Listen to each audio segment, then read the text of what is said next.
America Iran మధ్య సంధి కుదిర్చామని గొప్పలపోతున్న Pakistan ఇజ్రాయెల్ను క్యాన్సర్గా విమర్శించి risk చేసిందా? ఉగ్రదేశం పని కట్టుకొని ముసాయిదా రాడర్లోకి వెళ్ళిందా? ప్రస్తుత పరిణామాలు అవుననే చెబుతున్నాయి. పాక్ ఇజ్రాయెల్ మధ్య విమర్శల మిస్సెలు పెలుతున్నాయి. నోటి దురుసుకు కేర్ ఆఫ్ అడ్రస్ అయిన పాకిస్తాన్ డిఫెన్స్ మినిస్టర్ చేసిన ఒకే ఒక్క ట్వీట్ ఇప్పుడు ఇజ్రాయెల్ గురి పాక్ వైపు తిరిగేలా చేసింది. ఇజ్రాయెల్ క్యాన్సర్ లాంటిదని ప్రపంచానికి పట్టిన శాపమన్న రీతిలో ఖవాజా ఆసిఫ్ రెచ్చిపోయి విమర్శిస్తే అతడికి అదే స్థాయిలో బదులిచ్చింది టెల్ అవీవ్. ఇంతకు ఇజ్రాయెల్ పాక్ మధ్య అసలు ఏం జరుగుతుంది? ఉగ్రవాదాన్ని ఎగదోస్తూ ప్రపంచానికి క్యాన్సర్గా మారిన పాకిస్తాన్ ఇజ్రాయెల్ను క్యాన్సర్గా ఎందుకు విమర్శించింది?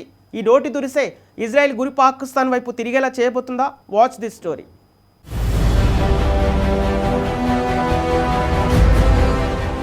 ఇరాన్ యుద్ధ సంక్షోభం, పాక్ ఇజ్రాయెల్ మధ్య డైలాగ్ వార్.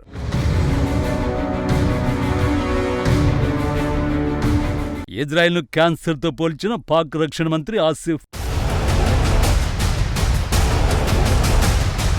పాకిస్తాన్ ఒకే ఒక్క విమర్శతో మొసాద్ రాడార్లోకి వెళ్ళిందా?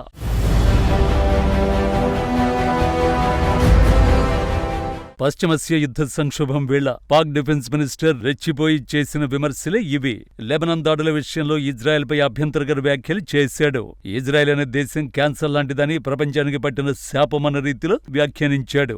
ఇస్లామాబాద్లో శాంతి చర్చలు జరుగుతున్నప్పటికీ అటు లెబనాన్లో అమాయకులను ఇజ్రాయెల్ చంపుతోంది. గాజా, ఇరాన్ తర్వాత లెబనాన్లో రక్తపాతం కొనసాగిస్తోంది. అలాంటి దేశాన్ని పుట్టించిన వాళ్ళు నరకంలో కాలిపోతూ చిత్రహింసలు అనుభవించాలని కోరుకుంటున్నా అంటూ సోషల్ మీడియాలో ఆసిఫ్ తీవ్ర వ్యాఖ్యలు చేశాడు.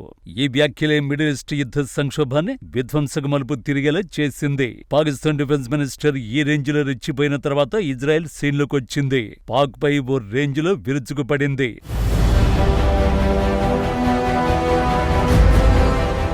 ఖవాజా ఆసిఫ్ కన్నింగ్ కామెంట్లకు ఇజ్రాయెల్ మాస్ కౌంటర్ ఇది.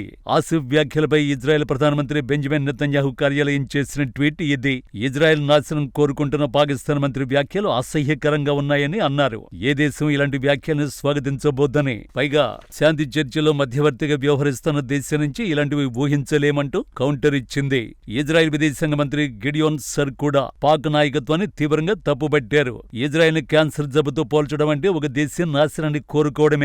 ఇలాంటి వ్యాఖ్యలు ఏమాత్రం మంచివి కావని అన్నారు. ఇరు దేశాల ఈ కౌంటర్లే ఇప్పుడు పశ్చిమాసియాలో ప్రకంపనలు పుట్టిస్తున్నాయి.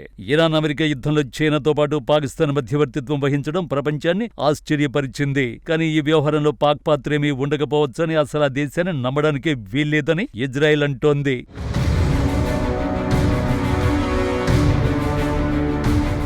భారత్లోని ఇజ్రాయెల్ రాయబారి రూబెన్ అజార్ కీలక వ్యాఖ్యలు చేశారు. అమెరికా ఇరాన్ మధ్య కుదిరిన కాల్పుల విరమణకు సంబంధించిన చర్చల్లో పాకిస్తాన్ను తాము విశ్వసించలేమని, అమెరికా తన ప్రయోజనాల కోసం దాని మధ్యవర్తిత్వాన్ని ఉపయోగించుకోవాలని నిర్ణయించుకున్నదని తాను భావిస్తున్నట్టు తెలిపారు. ఈ సందర్భంగా ఖతార్, టర్కీ వంటి సమస్యాత్మక దేశాల ద్వారా హమాస్తో అమెరికా కుదుర్చుకున్న ఒప్పందం గురించి ఆయన ప్రస్తావించారు. ఇరాన్లో తాము అనుకున్న లక్ష్యాలు సాధించేందుకు యుఎస్ సమన్వయంతో ముందుకు సాగడం తమకు చాలా ముఖ్యమన్నారు. ఇక అమెరికా ఇరాన్ మధ్య కుదిరిన తాత్కాలిక కాల్పుల విరమణకు మద్దతు తెలుపుతున్నట్లు పేర్కొన్నారు. అయితే లెబనాన్ పై మాత్రం తమ సైనిక చర్యలు కొనసాగుతాయని పునరుద్ఘాటించారు. ఇరాన్ పై జరిపిన ఆపరేషన్ కు లెబనాన్ కు ఎలాంటి సంబంధం లేదన్నారు. దక్షిణ లెబనాన్ ప్రాంతం నుంచి హెజ్బుల్లా మౌలిక సదుపాయాలను పూర్తిగా నిర్మూలించడమే తమ లక్ష్యమన్నారు. అది ఇజ్రాయెల్ బాధ్యతగా అభివర్ణించారు. ఈ వ్యాఖ్యల తర్వాతే పాక్ రక్షణ మంత్రి ఇజ్రాయెల్ ను క్యాన్సర్ తో పోలుస్తూ రెచ్చిపోయాడు. ఇజ్రాయెల్ను క్యాన్సర్తో పోల్చడంపై తీవ్ర విమర్శలు వ్యక్తమవుతున్నాయి. పాక్ మంత్రి ఇజ్రాయెల్ను విమర్శించే ముందు తమ దేశ చరిత్రను ఒక్కసారి చూసుకోవాలని విశ్లేషకులు హితబోధ చేస్తున్నారు. లష్కరే తోయిబా, జైషే మహమ్మద్ వంటి డజన్ల కొద్దీ ఉగ్రవాద సంస్థలను పెంచి పోషిస్తూ పొరుగు దేశాలను భారత్, ఆఫ్ఘనిస్తాన్లలో అశాంతిని రేపుతున్న పాకిస్తానే ప్రపంచానికి అసలైన క్యాన్సర్ అని ప్రపంచంలో ఎవరిని అడిగినా చెబుతారని విమర్శిస్తున్నారు. సొంత దేశ ప్రజలు ఆకలితో అలమటిస్తుంటే, ఆర్థిక వ్యవస్థ కుప్పగొలుతుంటే ఆ వైఫల్యాల నుండి ప్రజల దృష్టి మళ్లించడానికి భారత్, ఇజ్రాయెల్ పై విమర్శలు చేయడం పాకిస్తాన్ పాలకులకు ఒక అలవాటుగా మారిందని ఎద్దేవా చేస్తున్నారు. ఒక దేశం మనుగడను ప్రశ్నించే హక్కు ఉగ్రవాదాన్ని ప్రభుత్వ విధానంగా అవలంబించే పాకిస్తాన్ కు ఏమాత్రం లేదని గుర్తు చేస్తున్నారు. ఒకవైపు అమెరికా నుండి నిధుల కోసం పాకులాడుతూ, మరోవైపు అమెరికా మిత్రదేశమైన ఇజ్రాయెల్ ను దూషించడం పాకిస్తాన్ ద్వంద్వ నీతికి నిదర్శనంగా చెబుతున్నారు. ఇలాంటి బాధ్యతారహితమైన వ్యాఖ్యల వల్ల పాక్ అంతర్జాతీయ వేదికలపై మరింత ఏకాకి అవుతుందని విదేశాంగ నిపుణులు హెచ్చరిస్తున్నారు. క్యాన్సర్ అనే ఇతరులను వేలెత్తి వేలెత్తి చూపించే ముందు తన దేశాన్ని పట్టి పీడిస్తున్న ఉగ్రవాదమనే క్యాన్సర్కు చికిత్స చేసుకోవడం పాక్కు శ్రేయస్కరం అంటున్నారు. ఈసారి ఇజ్రాయెల్ కేవలం మాటలతో సరిపెట్టకపోవచ్చని, పాక్ ఆర్థిక దౌత్యపరమైన మూల్యం చెల్లించుకోక తప్పదని విశ్లేషకులు హెచ్చరిస్తున్నారు.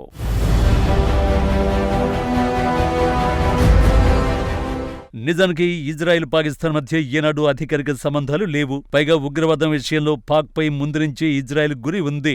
అలాంటిది తమను క్యాన్సర్ గా పోల్చి విమర్శిస్తే టెల్ అవీవ్ ఎందుకు ఊరుకుంటుంది?